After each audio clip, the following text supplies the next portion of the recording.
Hi guys, welcome back to my channel. My name is Amber Roche and today I'm going to be talking about the 13 main common signs of a toxic relationship.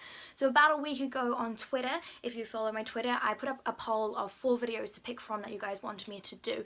So the option was between stereotypes of eating disorders, anxiety tips, toxic relationships, and there was one other, and you guys tied with voting for anxiety tips and toxic relationships. So today I'm starting with toxic relationships, and I will also do anxiety tips later on as well. So I guess the first thing to kind of think of before I go into the 13 main common tips is when you're invested in a relationship, it's really hard to kind of remember or see what's best for yourself, and you do start to lose yourself and forget that your happiness is still a priority. Because of this, when you're in a toxic relationship, you end up putting up with a lot of shit in these kind of relationships, because in all honesty, dealing with that pain of that toxic relationship in your head is less intimidating and easier than dealing with the pain of actually having to let go of that person that you do love and are committed to. So that's kind of, I guess, you know, it's a really hard concept to kind of get your head around, but of course, you know, there is no harm in actually admitting that that relationship has run its course and is actually no longer benefiting you in your mental health.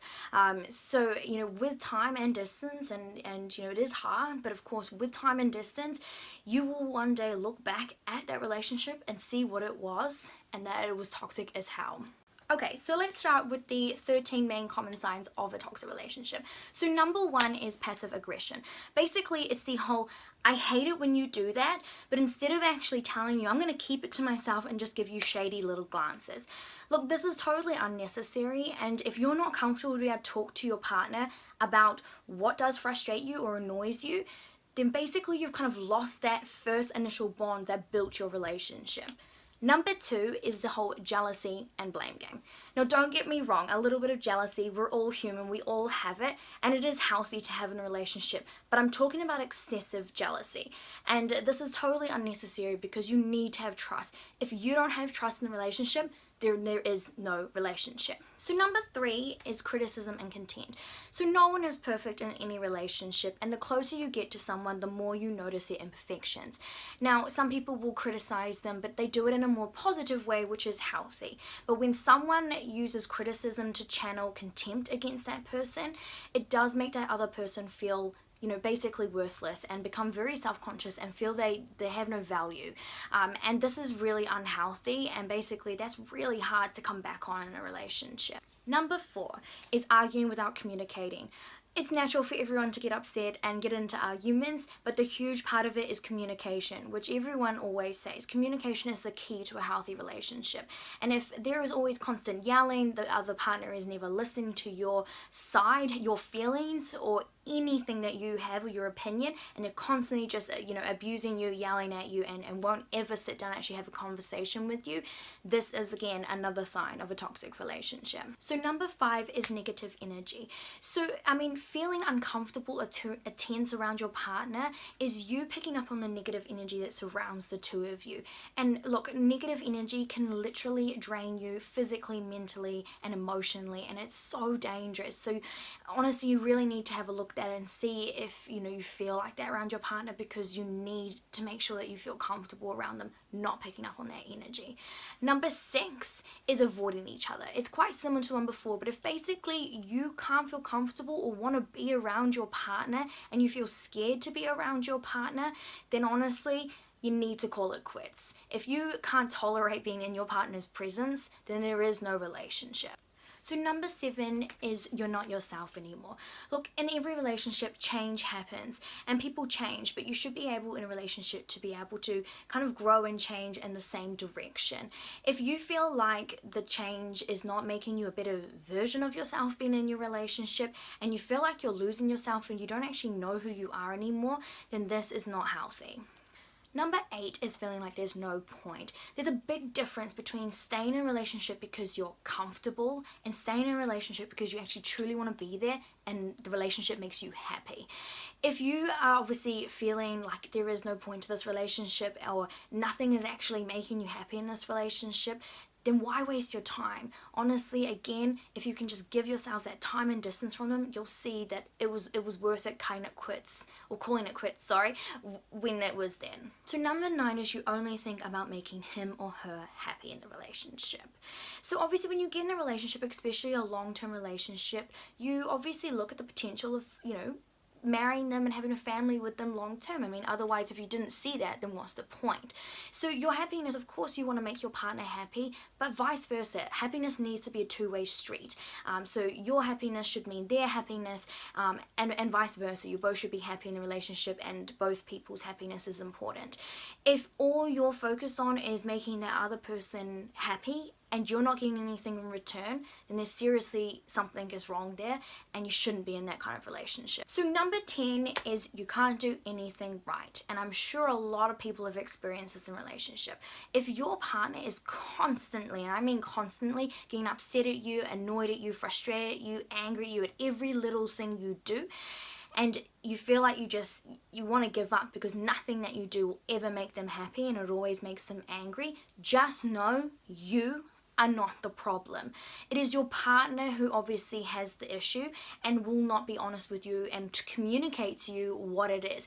If they can't communicate and be honest to you and want to work with you, then you're not the problem. It's their problem, and there's no need for you to be in that relationship because no matter what you do, it'll never be enough. So number 11 is growth and change are seen as a negative. All relationships need to be able to evolve, and the whole mindset of why can't we just stay like this is not realistic for a long-term relationship. No relationship will stay like this. You need to be able to evolve and grow together and go in the same kind of path and direction as your partner.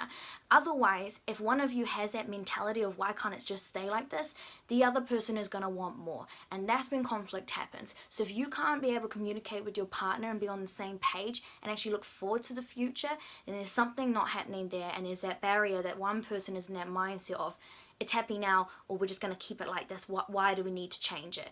That's not healthy, and you're only going to get problems long term. Number 12 is reminiscing on the past rather than looking forward for the future.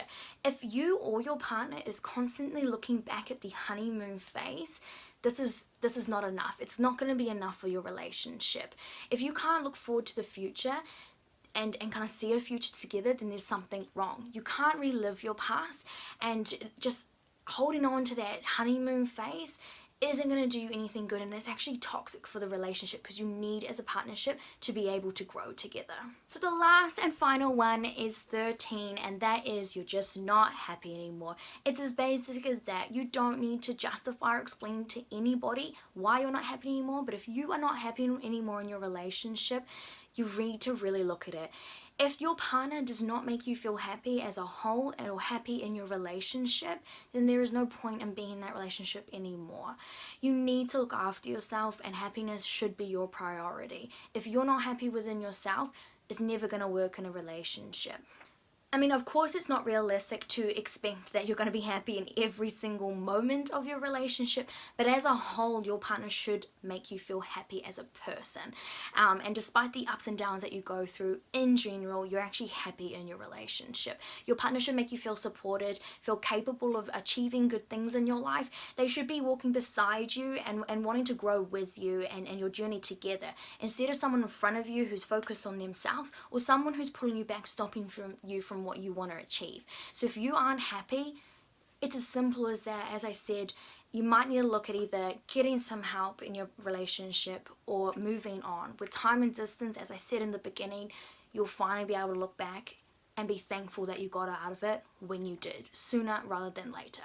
So guys, that was the 13 main common signs of toxic relationships. So if you, when you're listening to this, going through it and ticking quite a few of them, obviously it's saying that something's not right. And you've obviously watched this for a reason. So do try seek some advice, some professional help. Talk to your friends or your family, or even there's certain websites or people you can talk to anonymously. But as I said, if you can get out, and I know it's really tough, but you can kind of see the signs now and get out, you'll become a much happier and better person in the long term, and not have to suffer further that, it happens. Even if there is just one thing that ticks, just remember, even if it might be one, down the track it can develop to more. So just be really, you know, mindful of that. But of course, I'm not saying, you know, to anyone, I'm not no counselor or anything, I'm not saying leave your partner, give up on them. Every relationship is different, they all have different problems. These are just the 13 main common signs that you do see in a toxic relationship that can turn really nasty in the end. So just be really mindful of that. But again, do listen to your family and friends. It's the old saying, if they all notice something not right with your partner, as much as you hate to hear it, do try take it in, because at the end of the day, they usually are always right when a lot of them can see it. So do try lean on them for support. As I said, do seek help and professional help. But I appreciate you guys watching this. So if you did enjoy it, like, comment, subscribe, do share it along. Comment down below any other ideas for videos that you'd like to see. But of course, as I said, I will be working on the anxiety tips video for you guys that will be coming soon. But if you have any other ideas, also let me know. But again, put the thumbs up, and I'll see you guys in my next video.